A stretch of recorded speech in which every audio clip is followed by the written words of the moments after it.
कांग्रेस का सक्रियता भरा रहा दिन, महंगाई के खिलाफ फूका पुतला, चौड़े आंदोलन की भी उभरी टीस।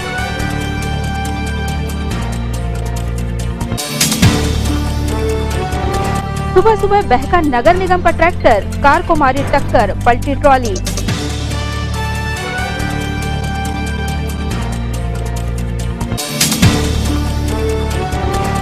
ग्राम पंचायत में भ्रष्टाचार की हुई थी जांच, आरटीआई में जांच का खुलासा भी कर गया दंग।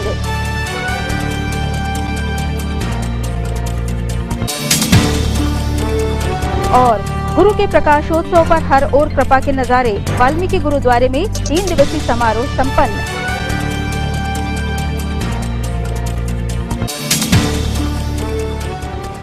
नमस्कार, सिटी हलचल में आपका स्वागत है। तमाम खबरों के साथ मैं प्रतिभा वीरेन और अब खबरें विस्तार से। नगर कांग्रेस कमेटी ने पेट्रोल डीजल की बढ़ती कीमतों से चौतरफा महंगाई के खिलाफ आवाज उठाई है। वरिष्ठ नेताओं के साथ युवाओं ने सरकार का पुतला फूंककर विरोध प्रदर्शन किया। डीजल पेट्रोल के दाम वापस लो, डीजल पेट्रोल के दाम वापस लो।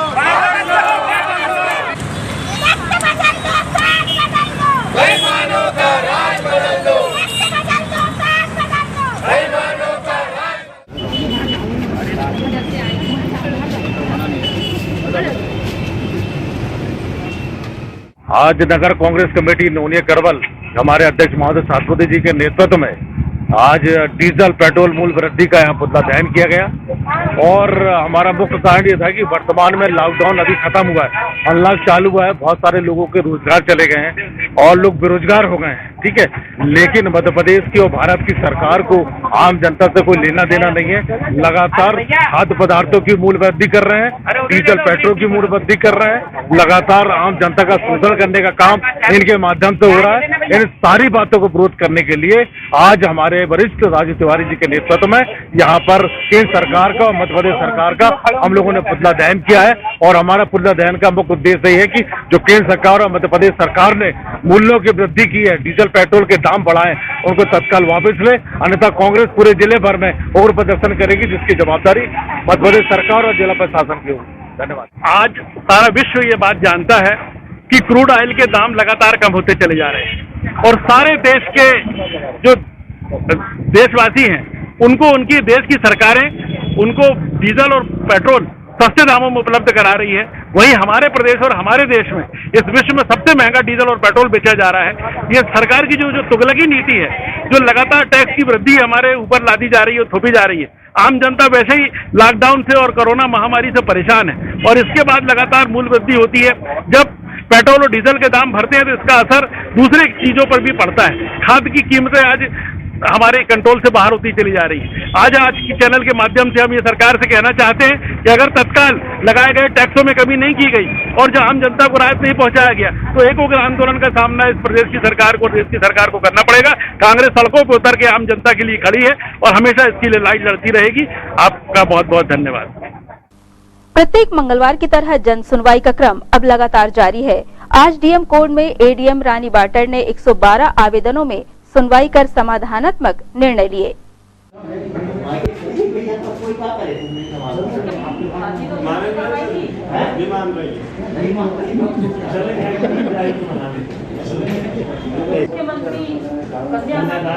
दूसरा कुल मिला के मतलब इतना है कोई 51,000 रुपए लेके भाग गया, पैसा लौटाएगा, राशि लेकर मरवाड़ा का है नहीं जरूर पैसा जरूर भी नहीं है कि हम कह रहे हैं जैसे अपनी शादी रही है तो साथ में रहो अच्छे से।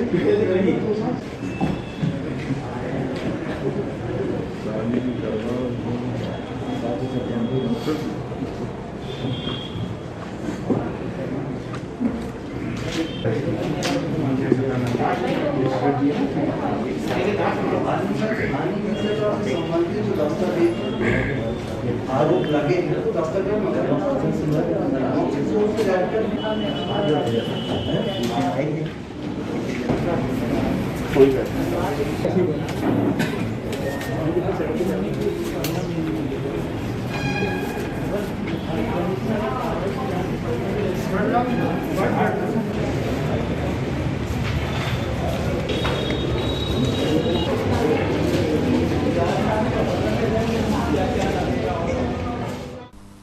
1 दिसंबर को आज माह के प्रथम कार्य दिवस पर कलेक्ट्रेट में राष्ट्रगीत का गायन हुआ।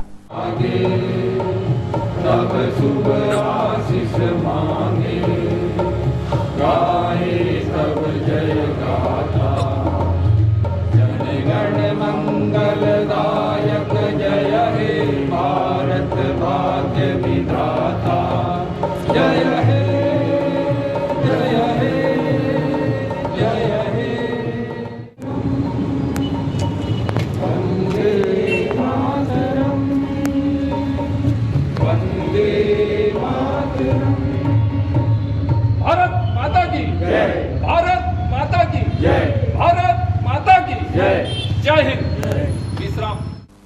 रात की उतरी न थी, स्पीड का मीटर बेकाबू था, सुबह रास्ता सुनसान था, कनपटा सन्न था।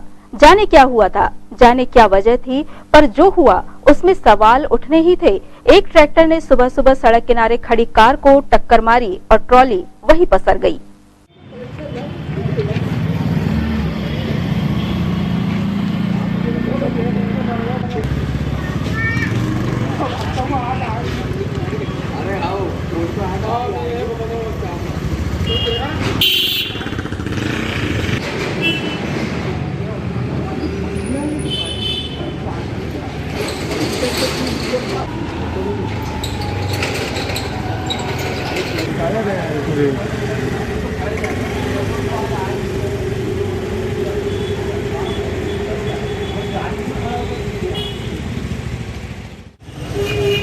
अभी आधे घंटे पहले की बात है।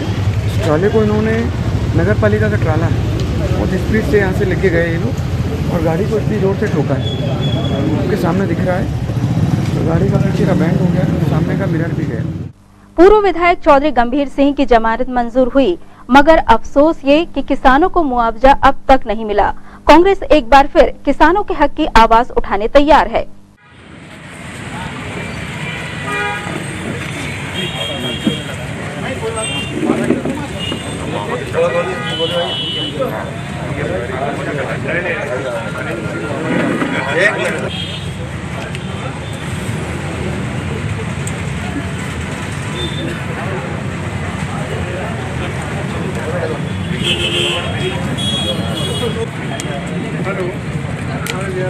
आजा विक्रम। और फिर रणनीति बनाई जाएगी किसान के पक्ष में हम क्या और कर सकते हैं, कैसी लड़ाई लड़ेंगे। वैसा ही होगा जैसा पहले हुआ था, पर ये इस टाइप से नहीं होगा। आप नहीं देंगे क्या? हम तो एक चपरासी को देना पसंद करेंगे, पर इनको नहीं देंगे, सीधी सरकार को देंगे। यहाँ पर सभी उपस्थित हमारे चौरी और चांद क्षेत्र के हमारे सभी नेतागण, हमारे सभी साथीगण और मेरे साथ फंसे हुए करीब हमारे 22 लोग जो हैं वो हमारे साथी भी यहाँ मौजूद हैं, सब कनिष्ठ वरिष्ठ। आप सबको पता है कि मुआवजे की मांग को लेकर के जो हमारे यहाँ भीषण तबाही हुई थी, उसको लेकर हम लोगों ने बहुत बड़ा आयोजन यहाँ चौरी में किया था मुआवजे की मांग को लेकर के। पर ये प्रशासन ने जो है उल्टा केस पूरे लोगों पर झूठा बना दिया और इसका पिछले 2-2.5 महीने से हम लोग सफ़र कर रहे हैं और आज उसकी जमानत आखिरी मेरी हुई है। इन लोगों ने पूरा प्रशासन जंगल राज जैसा चलाया कि इन्होंने डायरीज पेश नहीं करी, राज्य शासन ने रिपोर्ट नहीं दी पिछली 3 पेशी से, अक्टूबर, नवंबर और ये 1 दिसंबर हो रहा है जब शासन ने इनको 50,000 रुपये जुर्माना लगाया। कोर्ट ने, हाई कोर्ट ने जब शासन के ऊपर, जब ये आज डायरी और ये पेश की और आज अग्रिम जमानत के आदेश हुए। तो गरीबों की लड़ाई, जिनके मकान बह गए, जिनके बकरी, जिनके तुम्हारे गाय, जिनकी ज़मीनें 1-1 किलोमीटर दोनों तरफ जो है पूरी फसल बह गई और फसल के साथ साथ उपजाऊ ज़मीन भी बह गई। पर आज तक शासन ने पिछले 2.5 महीने से 1 रुपये भी मुआवजा नहीं दिया है। तो ये निकम्मा प्रशासन जो है, ये जो आवाज़ उठाता है उसको दबाने का प्रयास करते हैं। आज दिल्ली में पूरे देश के किसान इकट्ठे हैं कि इन्होंने जो कानून पास किया वो गलत है। ये कानून को किसने मांगा था? कौन से किसान ने बोला था कानून पास कर दो? पर ये मोदी सरकार अपनी मनमर्जी कर रही है और अपनी बात कहते हैं। आज मक्का की बात करो, मक्का 1200, 1100, 1000 रुपये मक्का बिक रही है और ये मोदी ने पिछली बार 4 लाख टन आयात किया और इस बार जो है फिर 2 लाख टन अभी 15 दिन पहले आयात किया। तो मक्का फेस्टिवल कमलनाथ जी ने मनाए थे कि मक्का जो है किसानों की 2000 बिकना चाहिए। अब सबसे बड़ी लड़ाई तो MSP की है पूरे देश और प्रदेश में कि समर्थन मूल्य पर खरीदी हो। तो किसानों का जो है शोषण हो रहा है, किसानों पे अत्याचार हो रहा है और आज पूरे देश का किसान जो है दुखी है। और उन्हीं किसानों की लड़ाई को लेकर हमने, बंटी पटेल ने, राजेंद्र भाई ने, ये सब हमारे आजू बाजू जितने बैठे हैं, नवीन चौधरी से लेकर श्रीचंद जी, हरिचंद भैया, अपने अन्नू भैया, ईश्वर भाई, राजेंद्र सिंह, जितने लोग हमारे क्षेत्र के हैं वो हमारे दूर से हमारे एक और साथी युवा जो है वो हंस रहे हैं, है ना, मुस्कुरा रहे हैं। क्या स्वामी यानी ये देखो आप कि इतना अत्याचार शोषण हो रहा है जिसकी लड़ाई अभी पिछले 2 महीने से वही भाजपा के लोग एक बात नहीं बोल पा रहे हैं कि आप समर्थन मूल्य पे खरीदी क्यों नहीं कर रहे हैं। मक्का जो है आज 1000-1100 बिक रही, किसानों का नुकसान हो रहा है, लोग जेवर गिरवी धर के, खेत गिरवी धर करके और बोनी कर रहे हैं, उपज अपनी लगा रहे हैं और उसका समर्थन मूल्य नहीं मिलने के कारण उपज का ये आज सब पूरे नुकसान में जा रहे हैं। कोई जहर खा रहा है। आत्महत्या किसान क्यों कर रहा है पूरे देश में? जब से मोदी सरकार आई आत्महत्या का ग्राफ बढ़ गया और आज जो अत्याचार शोषण से हम लोग डरने वाले नहीं हैं। चाहे 1 केस नहीं 10 केस लगा दें, ये लड़ाई हमारी जारी रहेगी किसानों के पक्ष में और किसान और जवान सब मिलके इनसे लड़ाई लड़ेंगे और समर्थन मूल्य भी दिलाएंगे। और इनको जो मुआवजा नहीं मिला है वो मुआवजा भी हमारे मकान से लेकर और उनके जो क्षति हुई है उसका मुआवजा हम दिला के रहेंगे। अगला कार्यक्रम फिर हम लोग बैठ करके बनाएंगे ताकि हमारे नेता सम्मानी कमलनाथ जी के नेतृत्व में, नकुलनाथ जी युवा सांसद के नेतृत्व में हम लोग ये लड़ाई लड़ेंगे और हमारी लड़ाई हमेशा जारी रहेगी और हम किसानों के पक्ष में कांग्रेस हमेशा खड़ी रहेगी। कांग्रेस झुग्गी झोपड़ी प्रकोष्ठ के जिलाध्यक्ष फिरोज खान चुनाव के दौरान तो सक्रिय रहते ही हैं, सामान्य दिनों में भी उनकी कार्यशैली और सक्रियता उनकी ऊर्जा का राज है कि वे सेवा में तत्पर रहते हैं। संगठन का विस्तार करते हुए फिरोज खान ने अशफाक बेग को बड़ी जिम्मेदारी सौंपी है। इस अवसर पर राजीव भवन से खिलाड़ियों के लिए किट भी प्रदान की गई है।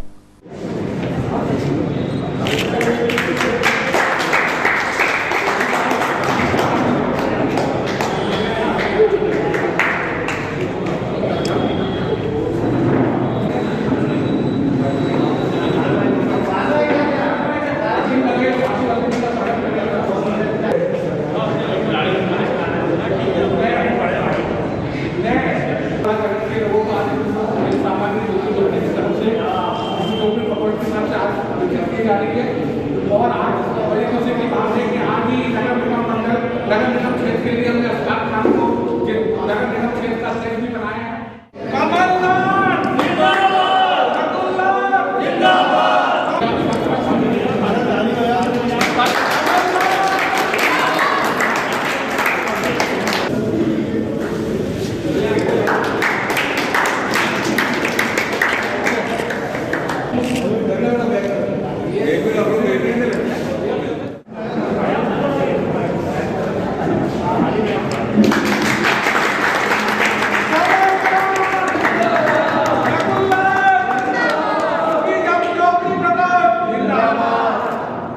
जैसा अभी फिरोज भाई ने बताया कि आज अशफाक भाई को झुग्गी झोपड़ी प्रकोष्ठ का वहाँ का अध्यक्ष बनाया गया है और खेल सामग्री का वितरण भी झुग्गी झोपड़ी प्रकोष्ठ के द्वारा किया गया है।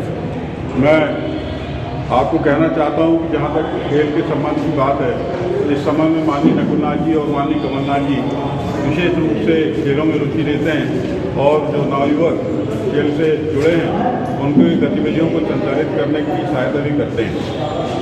अभी आप देख रहे हैं यहाँ क्रिकेट स्टेडियम जो है माननीय कमलनाथ जी के माध्यम से बनवाया गया है और उसमें टर्फ लगाई गई, घास लगाई गई है और एक उन्नत किस्म का क्रिकेट मैदान बनाया गया है। मैं आप सबको माननीय कमलनाथ जी और नकुलनाथ जी की ओर से बहुत सारी बधाई देना चाहता हूँ, शुभकामनाएं देना चाहता हूँ। आप अच्छा खेलें और न केवल प्रदेश का, जिले का भी नाम ऊंचा करें। आप सबका बहुत बहुत धन्यवाद।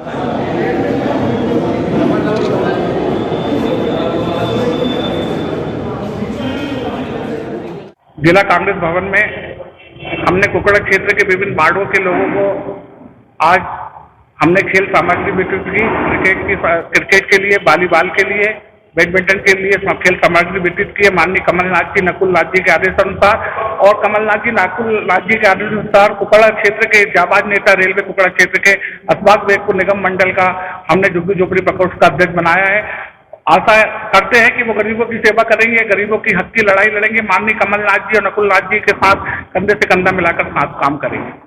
आज झुग्गी झोपड़ी प्रकोष्ठ का निगम मंडल अध्यक्ष मुझे बनाया गया है फिरोज खान जी के द्वारा, जिला अध्यक्ष फिरोज खान जी के द्वारा। मैं इसमें जो भी काम है सभी अच्छे तरीके से करूँगा। कमलनाथ जी का हाथों को मजबूती देते हुए सब कामों को करता रहूँगा, गरीबों की सेवा करता रहूँगा। खबरों में ये वक्त है ब्रेक का। ब्रेक के उस पार लौटेंगे तो आपको दिखाएंगे कुछ और खबरें।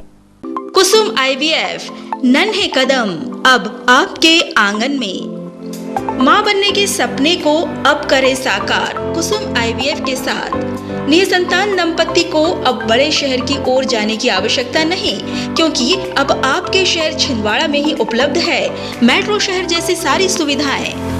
हमारी सेवाएं IVF lab, IVF OT, ICSI machine and egg freezing के साथ ही एम्ब्रियो फ्रीजिंग, अंडा बनने का इलाज एवं जांच। कुसुम IVF में उत्तर प्रदेश में IVF के सर्वाधिक सफलतम परिणाम देने वाली डॉक्टर एवं कानपुर की सुप्रसिद्ध निसंतानता निवारण विशेषज्ञ डॉक्टर राशि मिश्रा एवं उनकी अनुभवी team Shivani hospital and IVF अब छिंदवाड़ा में भी अपनी सेवाएं देने के लिए उपलब्ध हैं। रजिस्ट्रेशन हेतु संपर्क करें Kusum IVF, Pandey nursing home, near Pola ground, Chhindwara. Break के बाद एक बार फिर आपका स्वागत है। रंजिश का जहर जहन में हो तो इंसान को अपराधी बनने में देर नहीं लगती। जिस जालसाजी का वक्त रहते खुलासा हो गया, अगर ना होता तो जुल्म होता। आकर उसके साथ दुष्कर्म किया गया, क्या इस मामले की सत्यता है, क्या तथ्य सामने आया? नहीं, ऐसा आरोप नहीं लगाया है। जो नाबालिग लड़की है वो अपने परिजन के साथ कल यहाँ कोतवाली आई थे, तो जिससे पूछताछ किया गया है। तो शुरुआत प्रारंभिक पूछताछ में वो जो है बता रही थी कि कुछ 2-3 लोग उसको ले गए थे और उसके साथ गलत काम किया। तो उस चीज़ का उनके परिजन के समक्ष ही पूछताछ की गई। तो उसके द्वारा फिर वो सही स्थिति में बताया कि एक आरोपी का नाम बताया कि उसके द्वारा बहला फुसला के हमें ले गया था, और उसके द्वारा ही बताया गया था कि इस प्रकार की रिपोर्ट करना, ताकि जो मुख्य आरोपी है उसका भाई जेल में है, तो उससे जेल से छूटने के लिए उसमें राजीनामा करना है। तो संबंधित पार्टी जो फरियादी पक्ष है उस पक्ष पे दबाव निर्मित करने के लिए उसके द्वारा इस प्रकार की कहानी बनाकर बालिका को गुमराह करके थाने भेजा गया था, परंतु बालिका ने अपने परिजन के समक्ष फिर सही स्थिति बताने पे उसके द्वारा उक्त आरोपी के विरुद्ध सक्षम धाराओं में अपराध पंजीबद्ध करके विवेचना में लिया गया है। यानी कि सर एक आरोपी ने एक लड़की का इस्तेमाल करके इस तरीके के आपसी रंजिश में अपना फायदा उठाने का। हाँ, जैसा कि वो नाबालिग जो लड़की है उसने अपने परिजन के समक्ष बताया है, जो जिस पे FIR हुआ है, तो उससे फिर जानकारी जब हमने अपना रिकॉर्ड चेक किया तो रिकॉर्ड चेक करने पे ये जानकारी मिली कि करीबन 2.5-3 महीने पूर्व में कोतवाली में एक 363 और बाद में धारा 376 तब्दील हुआ था। उसमें 2 आरोपी गिरफ्तार होकर जेल में है। उसमें से एक आरोपी जो है उसका भाई ने उस जो नाबालिग लड़की को गुमराह करके इस प्रकार की रिपोर्ट करने के लिए उसको तैयार किया था, परंतु सही समय पर लड़की द्वारा सही कहानी बताए जाने पर उसको कार्रवाई फिर उस लड़की के कहे अनुसार कार्रवाई की गई है। ग्राम पंचायत कपरवाड़ी में भ्रष्टाचार का मामला RTI में जांच रिपोर्ट के खुलासे के बाद एक बार फिर चर्चा में है। चर्चा ये कि जांच में भी भ्रष्टाचार की दुर्गंध आ रही है।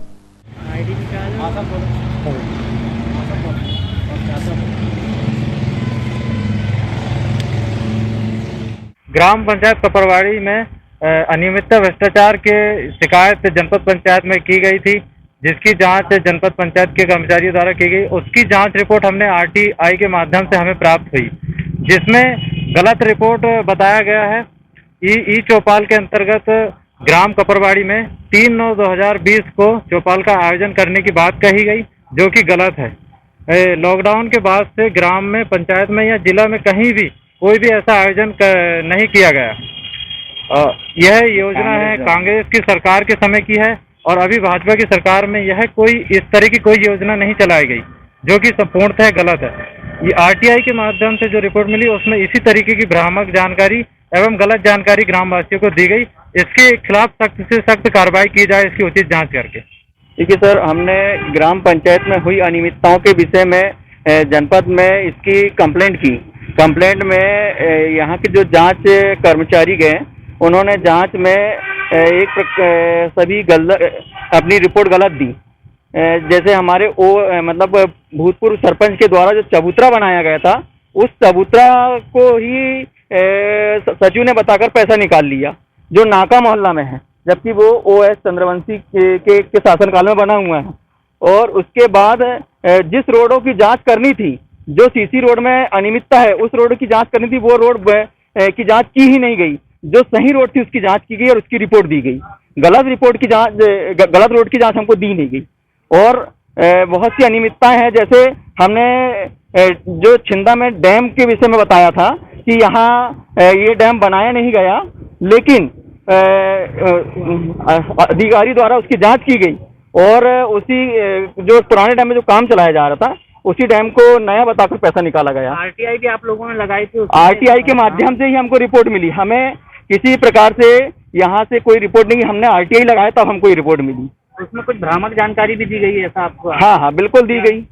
भ्रामक जानकारी यही है कि हमको जैसे जो पुराने चबूतरे जो पुराने काल में बने हैं, वो अभी बताकर उस पैसा निकाला गया। मुखेड़ ब्लॉक के सारोठा ग्रामीण क्षेत्र से जिला मुख्यालय पहुंचकर जरूरतमंदों ने एक बार फिर ज्ञापन सौंपकर आवासीय पट्टे की मांग की है।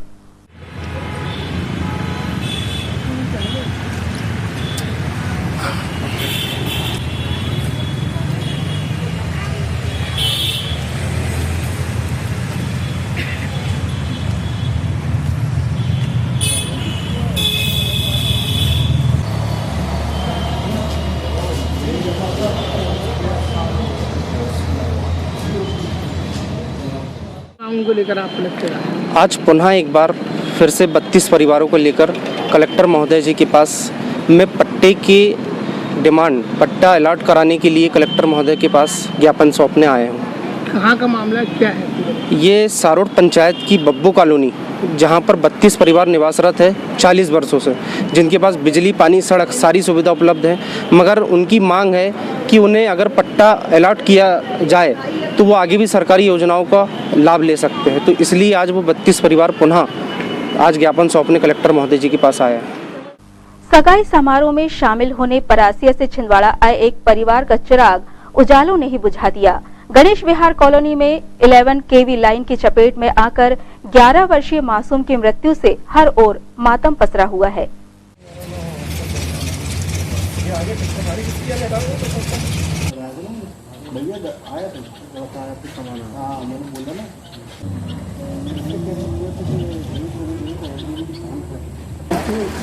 ये इधर आओ बेटा।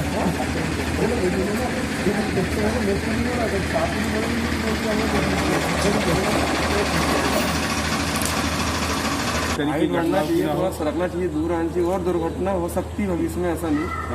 आज एक बच्ची की चली गई है जान, 10 साल की, और भी हो सकता कुछ भी। कोई लेडीज कपड़े डालती है, कुछ डालती है। एमपी में तो अपना बिल लेने आते हैं, बस हो गया। ये तो क्या घटना हुई? लगभग सुबह 8 बजे 11 kV लाइन से ऊपर एक बच्चा खेल रहा था, जिसने उस लाइन को पकड़ लिया तो उसको करंट लग गया और वो मृत हो गया। ये सुंदर देवरे कॉलोनी पारस नगर में। और 11 kV की लाइन यहाँ सारे घरों में नज़दीक से गई हुई है और ये घटना कभी भी किसी के भी साथ घट सकती है, लेकिन विद्युत विभाग इस पे कोई भी मतलब गैर जिम्मेदाराना, विभाग को सिर्फ मतलब रहता है बिजली का बिल और ये लेने जाएंगे सब अपने यहाँ पे आकर बार बार शिकायत करने के बाद भी वो इस टाइप का कोई काम नहीं कर रहे हैं कि यहाँ शिफ्टिंग लगा के लाइन को हटाया जा सकता है, मतलब उसकी घरों से दूर किया जा सकता है। 11 kV लाइन का घरों के ऊपर से गई? घरों के ऊपर से गई हुई है। किसकी लापरवाही समझ में आती है? अभी ये घटनाक्रम तो मैं बाहर से मॉर्निंग वॉक से वापस लौट रहा था, तो उस समय जैसे ही मैं घर के पास आया, इधर दिखा तो ये लोग बहुत से खड़े हुए थे यहाँ पर। तो बताए यहाँ पर जो है ये बच्चे को शॉक लग गया है। तो एक्चुअल में चश्मदीद तो मैं नहीं था, लेकिन सुनने के हिसाब से लगा कि ये जो वायर है, ये हाई वोल्टेज टेंशन वायर है, ये बिल्कुल मकान के नज़दीक से गए हुए हैं। और इनका जब तक ये विद्युत विभाग को कई बार वर्बली भी कुछ लोगों ने बताया कि उनको बोला गया है, लेकिन इधर किसी ने ध्यान नहीं दिया, और जिसके कारण कि ये एक दुर्घटना हो गई है। और यदि इसमें भविष्य में भी अगर विशेष तौर से इस पर कुछ सुरक्षा के व्यवस्था नहीं की गई है तो और भी दुर्घटनाएं हो गई, जिसके लिए कि ये प्रशासन को जरूर इस विषय में सोचना चाहिए। मेरा ऐसा विचार है। समूचे विश्व में हर समस्या की जड़ है बेहिसाब बढ़ती जनसंख्या। इसलिए सरकार फैमिली प्लानिंग के लिए प्रयास करती है। सख्त नियम भी बनाए गए हैं, लेकिन सबकी अपनी अपनी पीड़ा है। तृतीय संतान शासकीय लोक सेवक संघ के प्रांताध्यक्ष ने ज्ञापन सौंपकर मांग रखी है।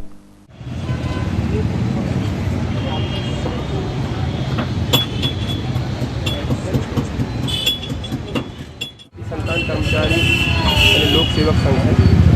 सर, प्रदेश में ऐसे लगभग 25 से 30 हज़ार कर्मचारी हैं, जो कि 26 जनवरी 2001 के बाद जो नियम बना है उससे ये लोग प्रभावित हो रहे हैं। सर, हमारे साथ हम चाहते हैं सर कि शासन से तालमेल बनाकर हम इस नियम को हटवाना चाहते हैं। शासन से हमारा सादर निवेदन है माननीय मुख्यमंत्री महोदय जी से कि ये जो नियम से इतने लोग प्रभावित होंगे, इससे हम हमारे अगर मान लो ये क्या बोलेंगे, सेवा में अगर हमें कोई समस्या आती है तो हमारे परिवार का पालन पोषण और हमें आर्थिक और मानसिक रूप से हमें बहुत प्रभावित होना पड़ेगा। इसलिए हम माननीय मुख्यमंत्री महोदय जी से ये निवेदन है कि इस नियम को जो 26 जनवरी 2001 के बाद जो नियम बना हुआ है उसको शिथिल किया जाए, और ये तृतीय संतान कर्मचारी के प्रति जो कार्रवाई हो रही है उसे जो है रोका जाए। तो हमारा यही निवेदन है। गुरु के प्रकाश पर्व के अवसर पर वाल्मीकि गुरुद्वारे में 3 दिवसीय प्रकाशोत्सव में गुरु की कृपा बरसी।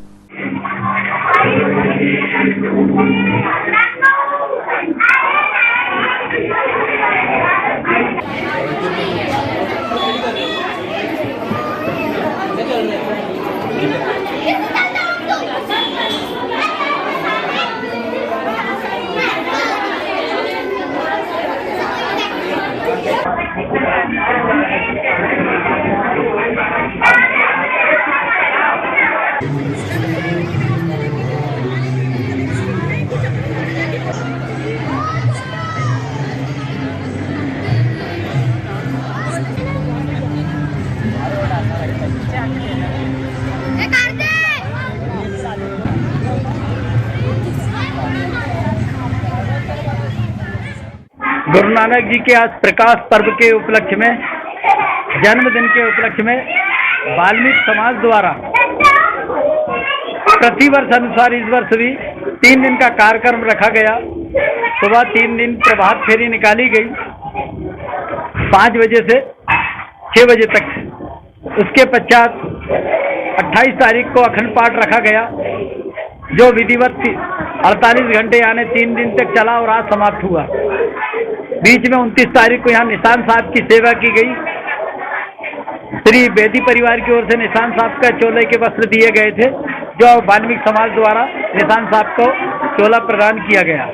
उसके साथ ही आज विधिवत दिन में अखंड पाठ की समाप्ति हुई। गुरु नानक जयंती के उपलक्ष्य में ये पाठ प्रतिवर्ष रखा जाता है। आज उस पाठ का समापन हुआ। उसके पश्चात आज 12 बजे समाप्ति के पश्चात सवेरे दिन में लंगर चला। लंगर के बाद अभी शाम का सत्संग कीर्तन हुआ। कीर्तन के बाद समस्त धर्म प्रेमी वाल्मीकि समाज की ओर से ये कीर्तन और अरदास की गई। साथ में सोशल डिस्टेंसिंग का पालन करते हुए प्रसाद का वितरण किया गया और किया जा रहा है। ये हमारे बुजुर्गों का कम से कम 150-200 वर्षों से ये परंपरा हमारे बुजुर्गों के माध्यम से चलाई गई थी, जो आज भी विधिवत चालू है। और इसका हम पालन करते हुए गुरु महाराज से प्रार्थना करते हैं, जो आपदा कोरोना महामारी निकली है उसको वाहिगुरु उनके प्रकाश पर्व के साथ ही समाप्त करें। इसके साथ ही वाल्मीकि समाज एक ऐसी समाज है जो धार्मिक में साथ साथ इस शहर को भी स्वास्थ्य में सहयोग करती है। और वाहिगुरु जी से प्रार्थना है, वाहिगुरु आज प्रकाश पर्व के उपलक्ष्य में समस्त देशवासियों को उनका प्रकाश प्राप्त हो, धर्म की स्थापना हो, अधर्म का नाश हो और लोगों में आपसी भाईचारा बढ़े। इन्हीं शब्दों के साथ मैं वाल्मीकि समाज की ओर से समस्त देशवासियों को, समस्त जिलेवासियों को शुभकामना प्रदान करता हूँ। साथ ही गुरु से प्रार्थना करता हूँ, वाहिगुरु जी से, कि परमात्मा आप सब लोगों को हर्ष उल्लास से उनकी मनोकामनाएं पूर्ण करें। वाहिगुरु जी का खालसा, वाहिगुरु जी की फतेह। इन तमाम खबरों को समेट लेते हैं एक नजर में और देखते हैं सुर्खियां।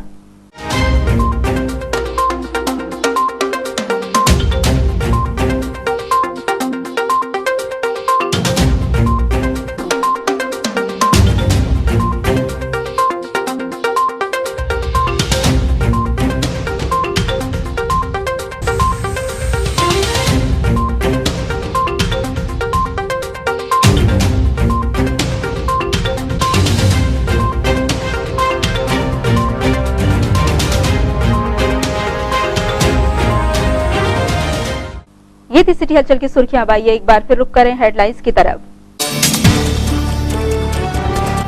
कांग्रेस का सक्रियता भरा रहा दिन, महंगाई के खिलाफ फूका पुतला, चौड़े आंदोलन की भी उभरी टीस।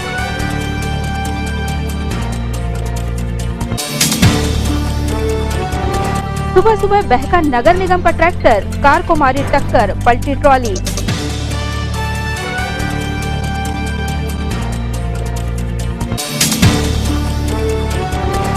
ग्राम पंचायत में भ्रष्टाचार की हुई थी जांच, आरटीआई में जांच का खुलासा भी कर गया दंग।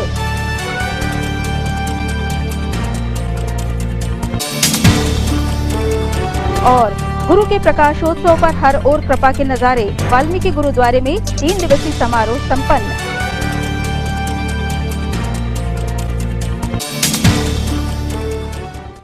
सिटी हलचल की खबरों में फिलहाल इतना ही। हमें इजाजत दीजिए। नमस्कार।